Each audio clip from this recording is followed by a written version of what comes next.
because we are in a time where there's ample amounts of dark-skinned men who are given opportunities. Just recently, they announced who is going to play T'Challa's son in Black Panther, and they were able to get the complexion match to the T. When it comes to dark-skinned men's representation, they will get so many varieties of dark-skinned men to be visible, to be seen. But when it comes to Black women, even in a role where the person could be deep dark-skinned, they're always going to pick the lightest option. And that is the frustration, is that they're always going to pick the lightest option. So when we talk about dark skin, somehow the dark skin means Amanda Steinberg. We are praying for a Black person to be Black. Like, we are in hell, guys. Like, this is the crumbs we're talking about. Like, the fact that we feel fear that they could have put a mixed race person in a role that was written for a brown to dark skinned person in 2026. We are in hell, guys.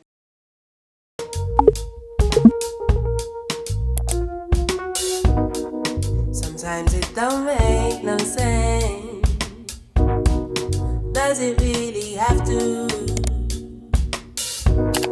There is nothing I can say.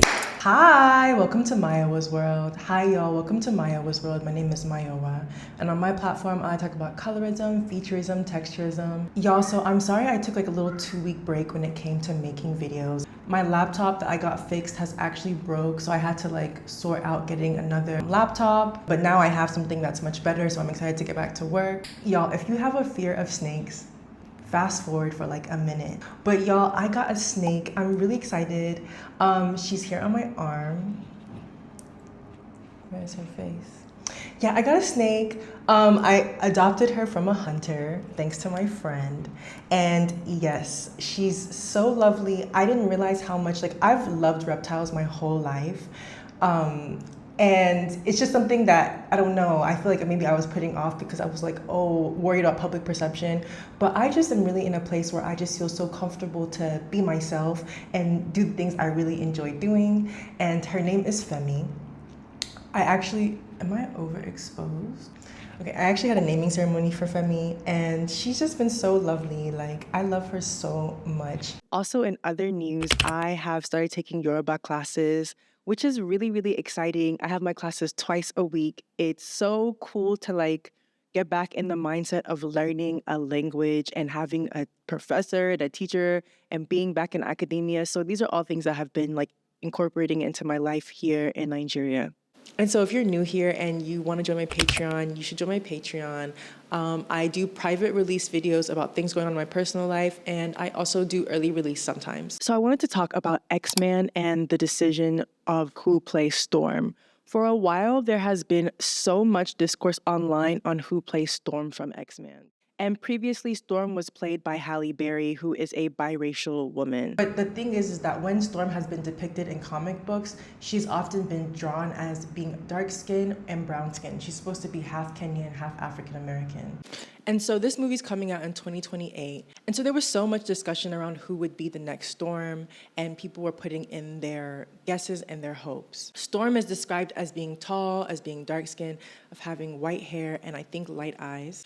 And so then there's a lot of discussion around Storm right now because the Storm that was picked is a brown-skinned person, and there are some people that are upset that Storm was not a dark-skinned person. And I want to talk about my thoughts on this and also give context to where we are and what I think is going on. So right now, there is a lot of anxiety around skin complexion. There's a lot more discourse around colorism that probably hasn't been had, and there's also a lot more of active erasure around dark-skinned people in media, dark-skinned women in media. It's also really jarring right now that this is all going on at the same time that dark-skinned men are having a lot of representation in media. There is an ample amount of dark-skinned men in media who you can reference, and the shades in which their complexions are able to be shown is very vast. You can have people who are deep dark skin, you can have people on the lighter spectrum of dark skin, but when it comes to women, it is not given the same amount of grace, it's not given the same amount of representation. And a perfect example of this would be Children of Blood and Bones, because as we've seen in the casting of Children of Blood and Bones, because the main character in Blood and Bones was described as a deep dark skinned girl, and and the best friend was supposed to be somebody who is also dark-skinned, but on the lighter spectrum. So maybe some people would consider her brown to dark. But what we ended up having is somebody who was on the lighter spectrum as the deep dark skin role, and somebody who is mixed race as the person who was supposed to be on the lighter spectrum of dark skin. And the wildest part within Children of Blood and Bones and the representation of that is that it was literally written in the book that this person is experiencing colorism, but it did not matter when it came to casting, because desire to have mixed race women be the representation of blackness is something that has been so prevalent in media for a long time. Okay, and so to give context, the reason why mixed race women are desired to be the image of blackness is because of media. Right now, dark skin is seen as a very aggressive thing. To be black is seen as masculine, which is why there is a lot of representation of black men. So I think people struggle to see blackness and dark-skinnedness as feminine. So in their mind, they think that femininity is to have proximity to whiteness, because all the things that are rated as feminine in society right now are all things that are linked to whiteness. Like, a lot of people think it's feminine to have long, silky hair. A lot of people think it's feminine to have light skin. A lot of people think it's feminine to be skinny and have slender features. These are all markers of femininity in society. And the erasure of dark-skinned women has also been going on within TV shows, to the point where I really feel very bad for young dark-skinned women and girls, because there is pretty much very little, if any, representation of dark-skinned youth. And so that's why these moments of Storm and Children of Blood and Bones was really important, because it was also a moment for dark-skinned young girls to be able to see themselves reflected. But of course, Hollywood is so sinister. They don't care about dark-skinned youth. They want them to still be under the same indoctrination of believing that being mixed race is the only form of blackness we want to see within black women and black femininity. So there was a lot of speculations on who Storm was going to be, and that created so much discourse. At one point, I saw people say that it should be Jodie Turner, which I think would have been amazing. I was hoping for somebody younger, so that the younger folks have, the same way that Jodie Turner, when she played in that movie, what is it? I forgot the movie. When she played in it, that was fresh. That was our first time seeing Jodie. It was really exciting. I was kind of hoping for an actress to be able to have her debut in this kind of movie.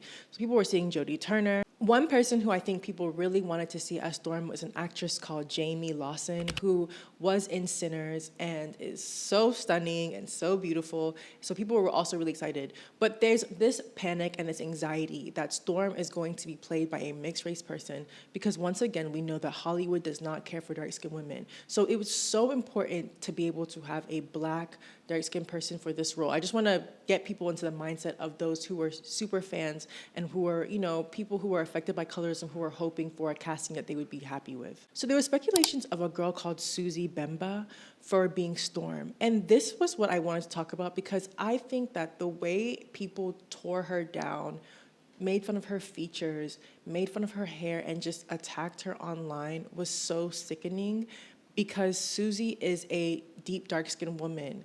And I feel that there is this group mindset online when it comes to colorism, that if you just are so skinny, you have the most slender features, you have a looser hair texture, that is all they want to see when it comes to dark skin representation. They've even fooled themselves into believing that there are more ugly dark skinned women who have representation than the really pretty ones. And I think it's kind of like a form of respectability politics, because they're hoping that if they're just so beautiful, they're going to be almost shielded from the harshness of what colorism brings.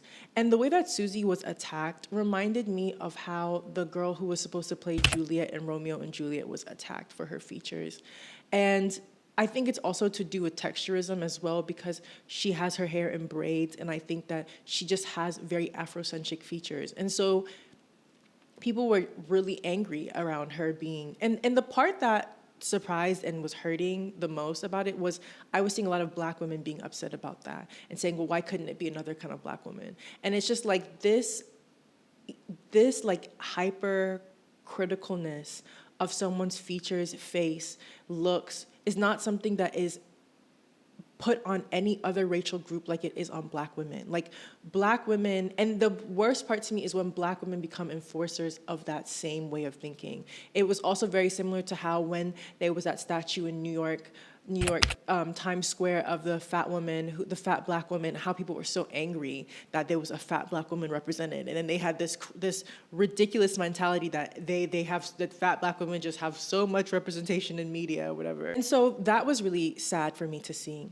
And so the person who ended up getting selected is an actress called Maya, and Maya is, from my perspective, somebody who is a brown-skinned woman. And, as I said earlier, Storm was depicted as dark-skinned and in some images brown-skinned. I'm happy for Maya. I'm happy that Maya was able to get this job.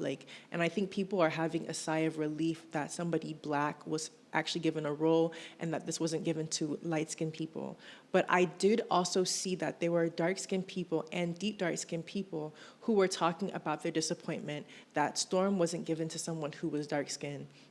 And I want to say that I completely understand why that would be frustrating, because we are in a time where there's ample amounts of dark-skinned men who are given opportunities. Just recently, they announced who is going to play T'Challa's son in Black Panther, and they were able to get the complexion match to the T. When it comes to dark-skinned men's representation, they will get so many varieties of dark-skinned men to be visible, to be seen. But when it comes to black women, even in a role where the person could be deep dark-skinned, they're always going to pick the lightest option. And that is a frustration, is that they're always going to pick the lightest option. So when we talk about dark skin, somehow the dark skin means Amanda Steinberg. Somehow dark skin means brown skin, right? And some people will say, oh, brown skin doesn't exist. I grew up in Atlanta, so I've always heard the term brown skin. I've never been under the impression that brown skin wasn't a real category. And I also know my own privileges. I identify as being dark-skinned. I know to some people, they'll say I'm brown-skinned. I will never call myself brown-skinned because I didn't feel like I had a brown-skin reality. But I understand that I'm on the lighter spectrum of being dark-skinned. So for me, what's very important is to listen to people who are darker than me. I did see a lot of creators and people who are darker than me upset about this, and I think they have every right to be upset about this. I think telling people to be happy with this is a form of complacency when it comes to speaking about colorism, and just also this thing that dark-skinned people should just be receiving crumbs and just be happy with the crumbs that they get. And I understand that it's that's not how things work, and people have every right to be upset about it. And I think that you can once again be happy for Maya, but I think that we are in a place where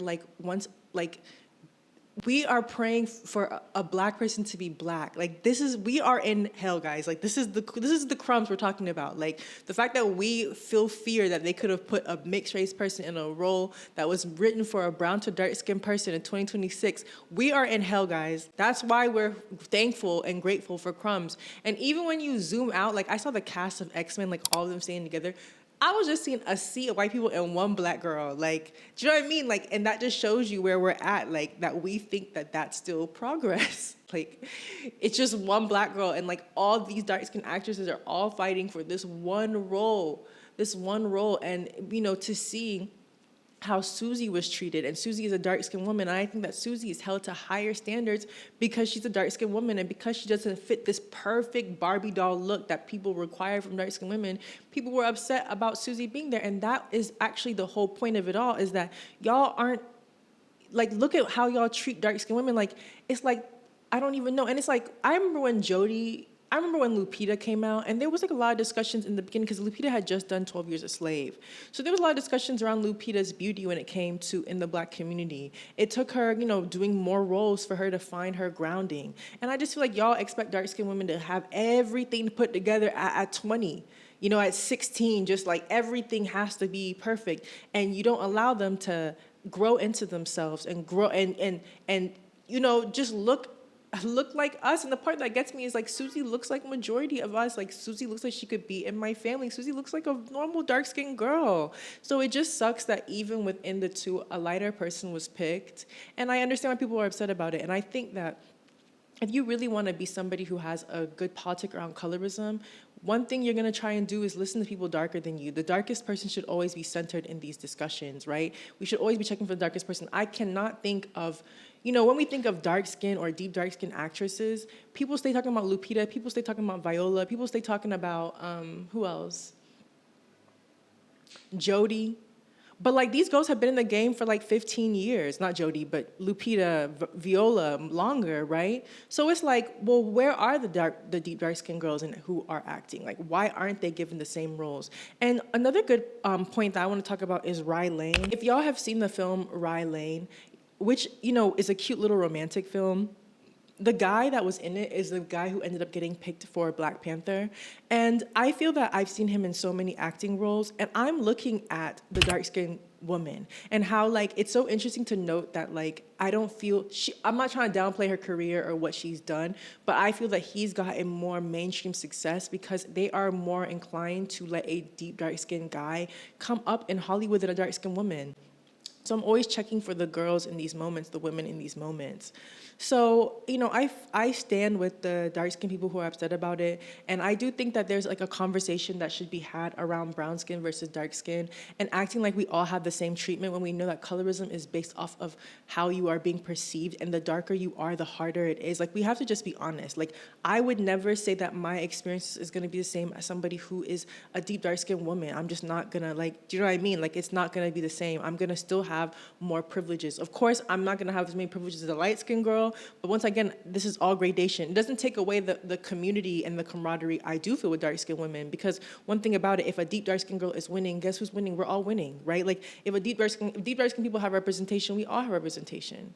So I never understood why people was upset when a certain complexion of dark skin was being depicted. It kind of reminded me of that whole conversation. Remember when people were saying that like that deep dark skin models were taking up all the roles from like brown and regular dark skin people, and it's like, I think that you guys just don't believe. I think that you guys have like convinced yourself that after a certain shade of dark skin, which is on the lightest spectrum of dark skin, everyone else is ugly. And I also understand that colorism and like the conversations around like who is dark skinned and who's not dark skinned and stuff has changed a lot over the years, and I can understand that. But I just, like I said, think that we need to be checking for the people who are deep dark skinned, the darkest people in the room, the darkest actresses that we can see, because they're going to be experiencing another form of misogynoir, another form of colorism, another form of just hardship than any of us. So, I'm happy for Maya. I do wish that there was someone who was deep dark skin for this role, because I just think that would have been so perfect. And it was like we were failed twice. We were failed in Children in Blood and Bones, and we were failed now.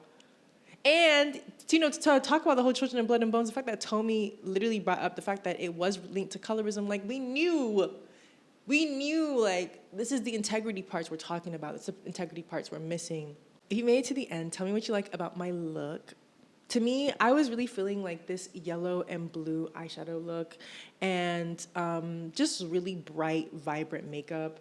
Femi is just such a lovely, I could just make this whole video with Femi in the shot.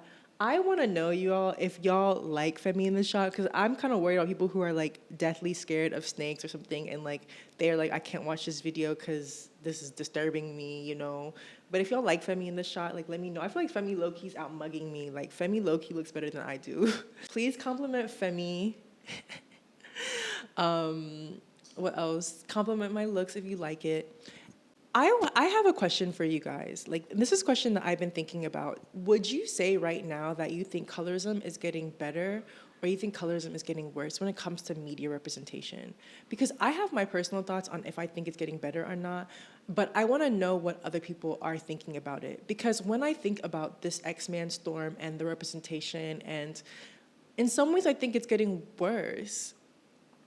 Like, I feel like there's more discussions around colorism, but when it comes to representation and when it comes to like the depiction of dark-skinned women, especially in comparison to dark-skinned men, a part of me feels it's getting worse. But I don't know. I'm also, lately I've been feeling a little bit more pessimistic, so I don't know if I'm in a funk and I'm not able to see the bigger picture, but I would love to know what y'all think.